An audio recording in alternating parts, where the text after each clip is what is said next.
ई श्रम कार्ड तरफ आसला खुशी खबर। श्रमिक भाई मानक मिल जाऊँगी 1000 टंका। बंधुगण, जदि आपण ई श्रम पोर्टाल निजर रेजिस्ट्रेशन करिसेंती तेबे यही खबर केवल आपणक ही अटे। विधानसभा निर्वाचन पूर्व उत्तर प्रदेश सरकार ई श्रम कार्ड थिबा कर्मचारी अकाउंट रे रक्षणाबेक्षण भत्ता प्रदान करुछंती। जो माने ई भत्ता पाइबा को योग्य अटंती सेमानकु यूपी सरकार सेमानक अकाउंट रे जमा करुछंती। कौन आपण माने जानती कि सरकार तरफ यही कर्मचारी अकाउंट रे प्रति मासरे 500 टंका दिया जिवो। वर्तमान तांका अकाउंट रे 1000 टंका जमा करा जाउछि।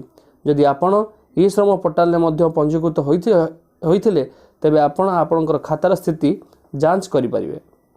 श्रमिक अकाउंट रे टंका जमा करिया पई राज्य सरकार समग्र राज्य रे श्रमिक तथ्य संग्रह करिसेंते। डिसेंबर शेषरु तांको अकाउंट रे टंका जमा करा जाउछि। एथिपाई सरकार प्राय 2 कोटी कर्मचारी तथ्य संग्रह करिसेंते। सेमानक अकाउंट रे 1000 टंका जमा करा जाउछि। सीधा सड़क बेनिफिट ट्रांसफर अधीन रे एही टंका जमा करा जाउछि। एही योजना अंतर्गत लोकंकु 2 लाख टंका पर्यंत दुर्घटना बीमा मध्य दिया जाउछि।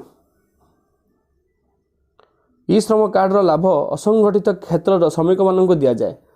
एथिरे रास्ता कड़र श्रमिक, ठेला गाड़ी रे जिनिष विक्रय करुवा लोक, रिक्शा चालक, बारिक, धोबा, टेलर, दरजी, मोची, फल पनीपरिबा एवं क्षीर विक्रय करुवा लोक सामिल अटंती।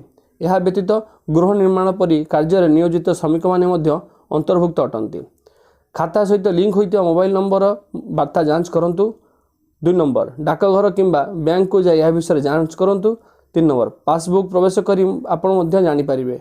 4 जदि मोबाइल रे गूगल पे, पेटीएम परि वॉलेट अछि तेबे आपण बैंक अकाउंट जांच करि परिबे।